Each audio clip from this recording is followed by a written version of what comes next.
Summary of sleep and poetry यानी नींद और कविता, यह जॉन कीट्स की प्रारंभिक कविता है जो 1816 में लिखी गई थी।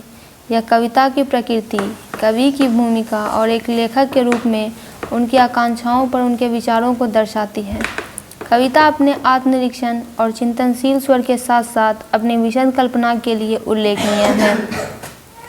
कविता कविता की शक्ति और कवि की यात्रा पर एक चिंतन है। यह नींद के आवाहन के साथ शुरू होती है।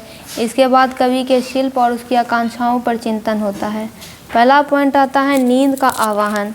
कविता नींद को संबोधित करने के साथ शुरू होती है, जिसे कीट्स आराम और प्रेरणा के स्रोत के रूप में देखते हैं। वह नींद की पुनर्स्थापनात्मक शक्तियों और मन को शांति लाने की इसकी क्षमता के लिए प्रशंसा करते हैं। दूसरा पॉइंट आता है कविता पर चिंतन। कीट्स कविता की प्रकृति पर भी विचार करते हैं, जिसे एक दिव्य और परिवर्तनकारी शक्ति के रूप में वर्णित करते हैं। उनका मानना है कि कविता में मानवीय भावना को ऊपर उठाने और कवि को उत्कृष्ट और सुंदर से जोड़ने की शक्ति है। फिर तीसरा पॉइंट आता है कवि की यात्रा।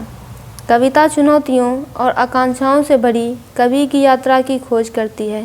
कीट्स काव्य प्रयास की कठिनाइयों को स्वीकार करते हैं, लेकिन वे जुनून और समर्पण के साथ अपने आह्वान को आगे बढ़ाने के लिए दृढ़ हैं। फिर अगला पॉइंट आता है समकालीन कवियों की आलोचना।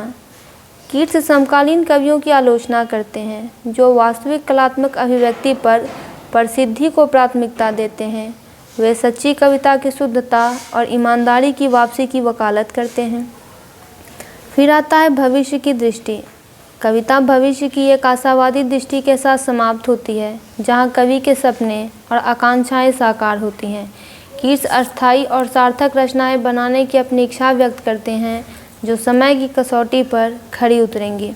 फिर आता है विषय। इसमें विषय है पहला, कविता की शक्ति।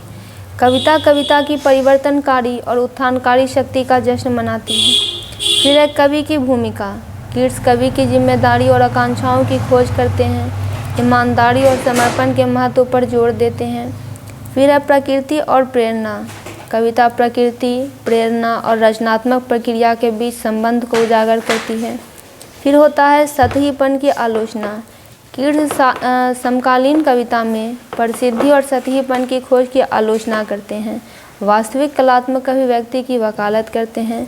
तो कुल मिलाकर स्लीप एंड पोट्री एक चिंतनशील और एक आत्मनिरीक्षण वाली कविता है, जो कविता की प्रकृति और कवि के रूप में उनकी आकांक्षाओं पर कीट्स के शुरुआती विचारों को दिखाती है।